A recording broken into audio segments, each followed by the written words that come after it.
चेंबूर में मानसून की तैयारी को लेकर मुंबई के उप महापौर संजय गाड़ी और बिरला विधानसभा के आमदार मंगेश कुडालकर ने स्थानीय शिवसैनिकों तथा मनपा कर्मचारियों के साथ न्यू तिलक नगर स्थित बड़े नाले का निरीक्षण किया। निरीक्षण के दौरान क्षेत्र में जलभराव की संभावित समस्याओं और नालों की सफाई व्यवस्था का जायजा किया और मनपा अधिकारियों एवं कर्मचारियों को मानसून शुरू होने से पहले नाले की सफाई का कार्य पूरा करने का निर्देश दिया। जो आप लाइव तस्वीरें देख रहे हैं, मुंबई से नंदू चौहान की रिपोर्ट। काय सांगाल? नाही, आता आपण आहोत कुर्ला येथील एलटीटी नाला जो आहे त्याची पाहणी करतोय।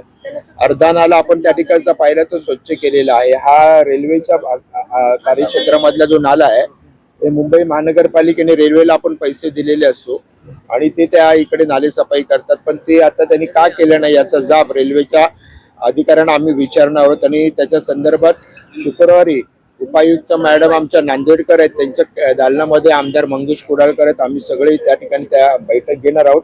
आणि उद्या रात्रीच या नाल्यामध्ये इथे कॉन्ट्रॅक्टरला आता सांगितलेलं आहे की इथे जेसीपी उतरून सगळे 2 दिवसामध्ये ही पूर्ण नाले सफाई व्हायला पाहिजे। आणि याच्यावरती स्वतः मी, आमच्या डीएमसी मॅडम, आमचे सहाय्यक आयुक्त, आमदार साहेब आम्ही लक्ष ठेवून राहणार। आणि याचसाठी आम्ही नाले सफाईचा दौरा करतोय की कुठे कुठे कॉन्ट्रॅक्टरच्या निष्काळजीपणामुळे नाले सफाई झालेली नाही किंवा 50% झाली आहे, जो टार्गेट पूर्ण केलं आहे हे बघण्याचं काम आम्ही सगळेजण इथे करतो। आणि 100% नाली सफाई या ठेकेदारांकडनं प्रशासन आणि आम्ही दोघंजण मिळून आम्ही करून घेणार। ठेकेदारांनी नाला सफाई करतात, पण त्याच्यानंतर ते लोक जी गाळ असते की कचरा ते उचलत नाही कुठेतरी, आणि नंतर पाऊस पडल्यावर परत तो कचरा आतमध्ये जातो। आता हे आपण हे कसं असते, हे आपण पाहताय ते मोठे नाले आहेत, मेजर नाल्यामधला कचरा उचलावा लागतो आणि ह्याला आपण प्रोटेक्शन वॉल असते, त्यामुळे त्याच्यामध्ये बाहेर टाकलेला कचरा आत जात नाही। अगदी स्लम वस्तीमधले छोटे जे दत्तक वस्ती आपली साफ करते किंवा मायनर नाले, त्याच्या बाजूला रोड साईडचे ड्रेन असतात, त्याच्या बाजूला आपण कचरा ठेवला आणि तो जर राहिला तर तो एक पाऊस आल्यानंतर ड्रेन मध्ये जातो। पण ह्या मोठ्या नाल्यांचं तसं होत नाही। तरी देखील 48 तासामध्ये हा बाहेर काढलेला कचरा उचलून न्यायला पाहिजे, हा नियम आहे। आणि अशा या नियमांचे पालन करणार जे नाहीत कॉन्ट्रॅक्टर त्यांना ब्लॅकलिस्टेड केलं जाईल। सर, एकंदरीत जे स्लम झोपडपट्ट्या आहेत तिथे अजूनही छोटे मोठे नाले साफ होत नाही। दत्तक वस्तीवाल्यांच्या बद्दल अनेक नागरिकांचे तक्रारी असतात, पण आता पाऊस आलाय, लोकांच्या घरात पाणी भरतं, तिथे गटारे तुटलेले आहेत, अनेक अशा गोष्टी आहेत, बाथरूम स्वच्छ नाहीयेत, तर ह्यामुळे रोगराई पसरते, लोकांना आजाराच्या समोर जावं लागतं। एवढा निष्काळजीपणा का केला जातोय?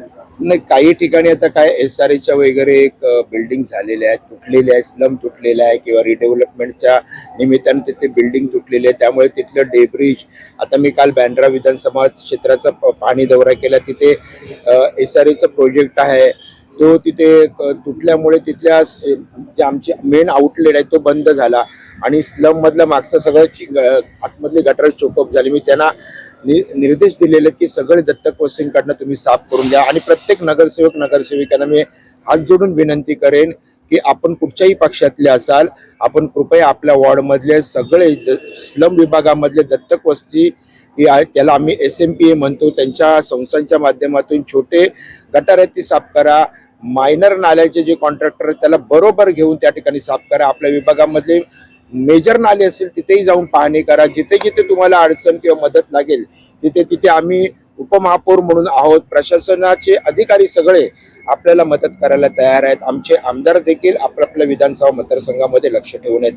त्यामुळे जिथे जिथे आपल्याला, आणि आपण प्रसार माध्यम आहात, आपण आमच्या निदर्शनात ज्या गोष्टी आणून द्याल त्याच्यावरती आम्ही निश्चितपणाने कारवाई करू। सर, रस्ते अजून बनलेले नाहीयेत, काही रस्त्यावरती खड्डे आहेत, अपघात वाढत जातात आणि पावसाळ्यामध्ये खड्डे दिसत नाही, तर त्यामुळे अनेक दुर्घटना होतात, त्याकडे पण लक्ष का दिलं जात नाही? आता आपण पाहाल की शिवसेनेचे मुख्य नेते आणि माजी मुख्यमंत्री आणि आताचे विद्यमान मंत्री सन्माननीय एकनाथ शिंदे साहेब हे ज्यावेळेला मुख्यमंत्री होते त्यावेळेला त्यांनी मुंबई शहरामध्ये फेज 1 आणि फेज 2 ची 2 कॉन्ट्रॅक्ट काढले होते मोठ्या प्रमाणामध्ये। याच्यामध्ये सिमेंट कॉन्क्रीटचे रस्ते आणि रोड साईडचे ड्रेनची कामं झाली।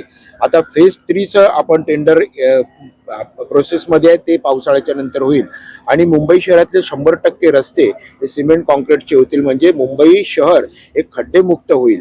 आता आपल्याला मुंबई शहरात जिथे कुठे खड्डे डांबरी रस्त्यांवरती पडलेले आपल्याला पावसाळ्यामध्ये पाहायला मिळतील. त्याच्यासाठी 42 कोटीची आपण निविदा काढलेली आहे आणि त्याच्या माध्यमातून आपण हे रस्ते बुजवणार आहोत. मुंबईकरांना मी ठामपणाने विश्वास देतो की हे वर्ष आपण थोडेसे आपल्याला खड्ड्यांचे आपल्याला या ठिकाणी त्रास सहन करावा लागेल, पण पुढच्या वर्षी 2027 ते 28 या कालावधीमध्ये मुंबई शहर हे 100% खड्डेमुक्त होईल असं काम प्रशासन आणि महायुतीच्या माध्यमातून आम्ही करतोय. चला पुढे जायचंय. शेतकऱ्यांना दिलासा भेटेल.